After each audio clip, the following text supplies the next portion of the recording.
Welcome to Blue Talks.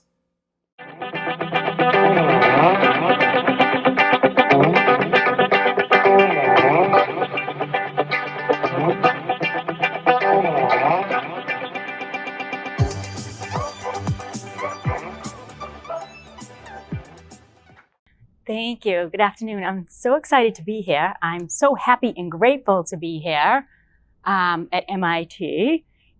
In February, I was at UCLA, and I found that people either really found my accent cool, or they found it really annoying. So welcome to Boston. I want to ask this question. How many of you feel burnt out? Does anybody feel burnt out? You know, I have a lot of people that come to me and say, Donna, I'm burnt out. I'm burnt out from doing too much. I don't have time to be present and to listen.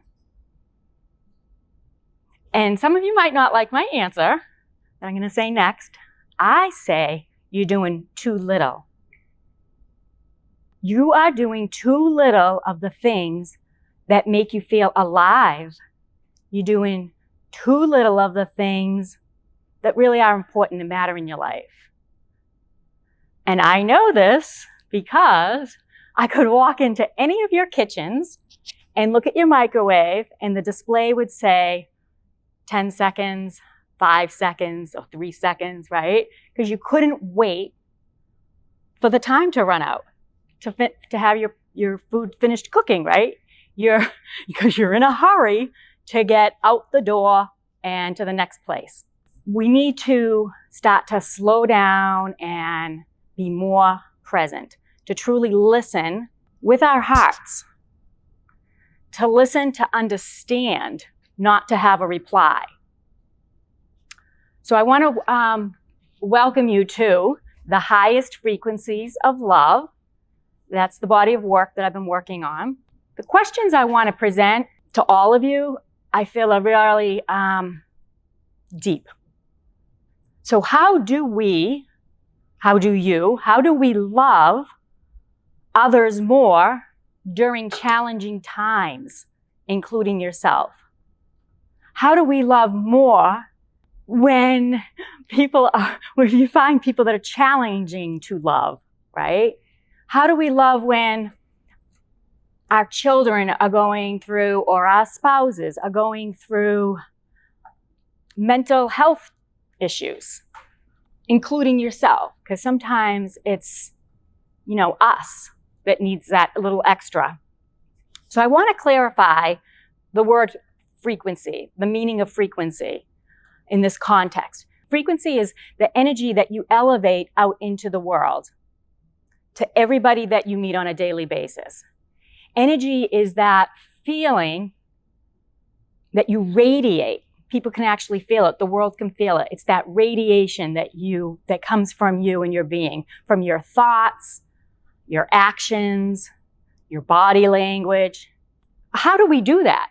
How do we raise our frequency, right? It's not rocket science. We raise our frequency by learning how to shift our mindset. We want to shift it into an elevated state of mind. So how do we do that? It's a mindset change. It's changing the way we think and the way we act. ... The highest frequency of love, like raising your frequency. Your love frequency to 528 hertz is the actual frequency that starts to shift that energy and lift it. Actually, I want to share the absolute best effects of raising your frequency. And that's when people that used to bother you, they don't anymore. People that used to do things that irritate you, they don't irritate you anymore. And I want to share with you, I call it peace to pain. It's a little bit of my healing landscape. And it demonstrates the direct results, the effects of practicing having a higher frequency, a higher energetic output. And this is where I say, I introduced Donna to Donna. And it was very freeing. So one day, my son came to me and he told me that he was wishing for disease to take his life.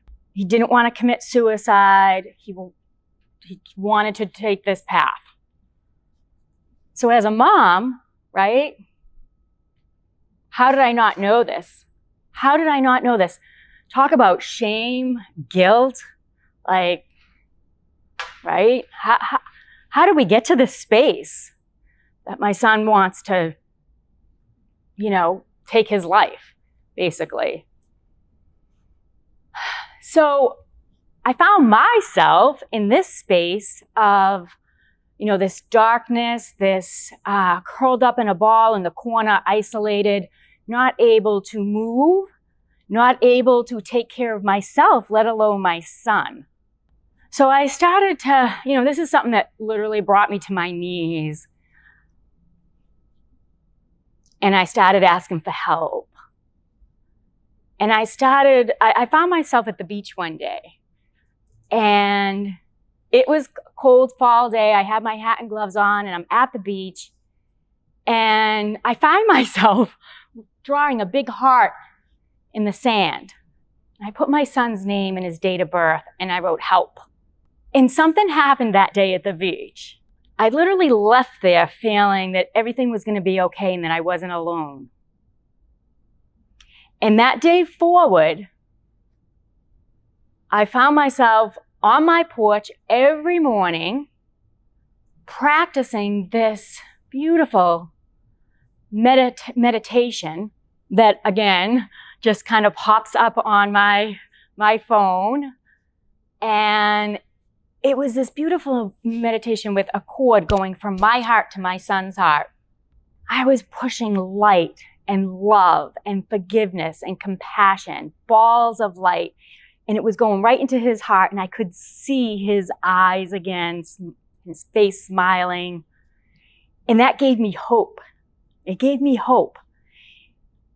And just by having that positive image in my mind allowed me to show up. It allowed me to show up as a mother that I never thought possible.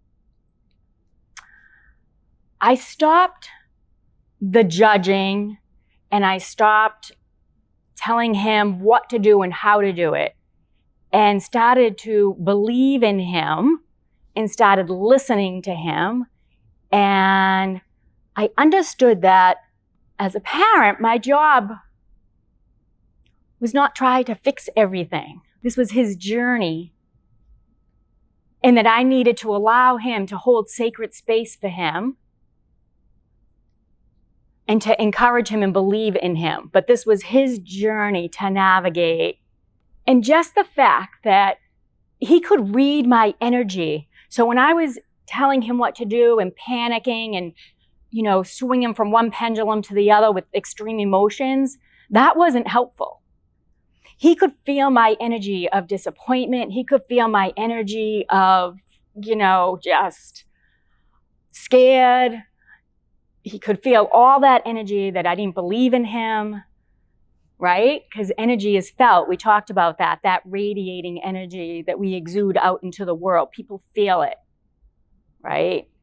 As you become more aware, you even feel it a lot more in your life and the words that we speak. Every word that we speak holds energy.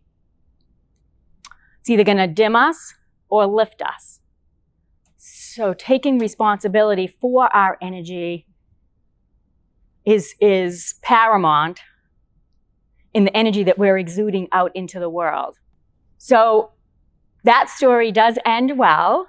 I sent him motivational quotes every day.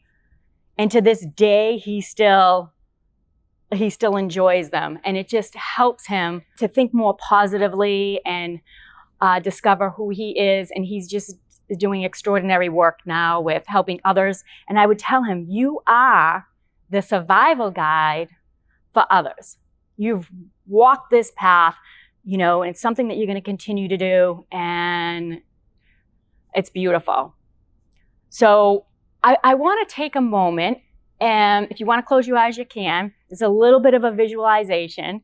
I want you to visualize a chandelier inside of you, a chandelier in your core. And I want you to take a look at that chandelier inside of you. Is it really, really bright with ornate bulbs? Or is it dim? Maybe some of the bulbs are out. Maybe they're a little dusty. You can open your eyes now.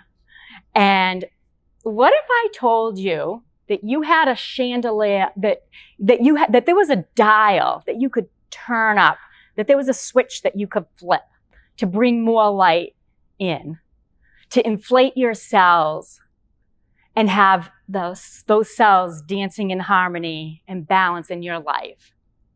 Would you believe me? Right? Well, I'm telling you, there is. There is a dial. There is that flip, that switch that you can flip.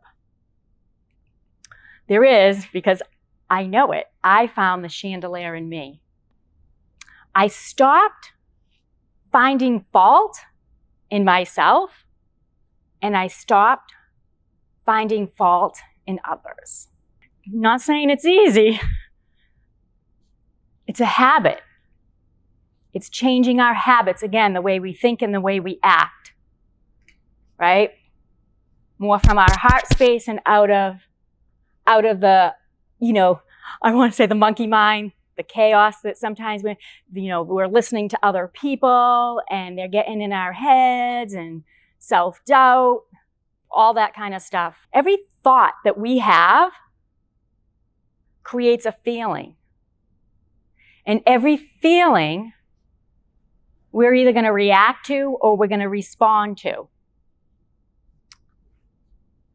which is the behavior, a direct result of our behavior and the results that we get in life. So think about that. That's pretty powerful. So it was a game changer for me when I realized I have control over my thoughts. I was in this coaching program, and this coach, Bob Proctor, who recently passed this past spring, he taught me that it's adductive and eductive, your adductive and deductive, your conscious mind. And that I can choose what thoughts I want to live in. We're just on autopilot so much. Well, I was pretty much my whole life, I guess. And I just allowed everything to enter, anything that entered, I had a feeling to. I was in reaction mode all the time. I was always swinging from that pendulum. I think of this pendulum. I used to say, well, I want to be grounded. What does that mean? I want my gifts. What does that mean? Right? It made no sense to me. And then, I think of grounded as like this pendulum. And when we're swinging from one end to the other end, we're not grounded, right? We're going from one extreme emotion to the next. Nobody wants to be in that space because it's not fun, trust me, right? So I think of this pendulum, and when it's nice and just centered, that's me. That's me being grounded. And trust me, it wasn't always that way. Like I said, I spent most of my life in reaction mode, in pain, in shame, holding secrets. It's not a fun place to be. And I think a lot of people are in that space more than you realize. So when we have control over our thoughts, we can choose what thoughts we want to enter. And that's pretty amazing. And I want to say the magic maker for me was understanding the subconscious mind. Anything that we feed into our subconscious mind, it has to accept. So I learned this powerful tool that I teach now in schools, at YMCAs, at family services, the auto-suggestion, or a lot of people know it as positive affirmations. But we take it to the next level, and it's literally whatever it is that you want to change or improve upon, self-confidence, more friends, more money, a better job, whatever it is. We create 20 phrases, words And it's kind of funny at first because you're saying these things, but it's not really, you're not there yet, right? You're not there. So, but as we continue to practice, and it's not only saying it, it's writing it, it's these layers. And then I have people record them, and I do this for myself. I'm always like every few months have a new goal or a new something that I want to work on. And I record it in my own voice. So I'm beginning to trust my own voice. So I'm writing it, I'm saying it, I'm hearing it. And the best part is when you visualize it like a motion picture on the screen of your mind. So it's moving. And I can picture the things I want to accomplish, what I want to do, be, and have, right? So it's very powerful, our subconscious mind. And like I said, I call that the magic maker. And I just want to go back and say also, when I was in this place of pain and shame, right? And guilt, right? Everything with my son and just a lot of stuff in my life. I always was trying to fix everybody else, like fix all their problems. I thought I had all the answers. But I was the one who needed fixing, right?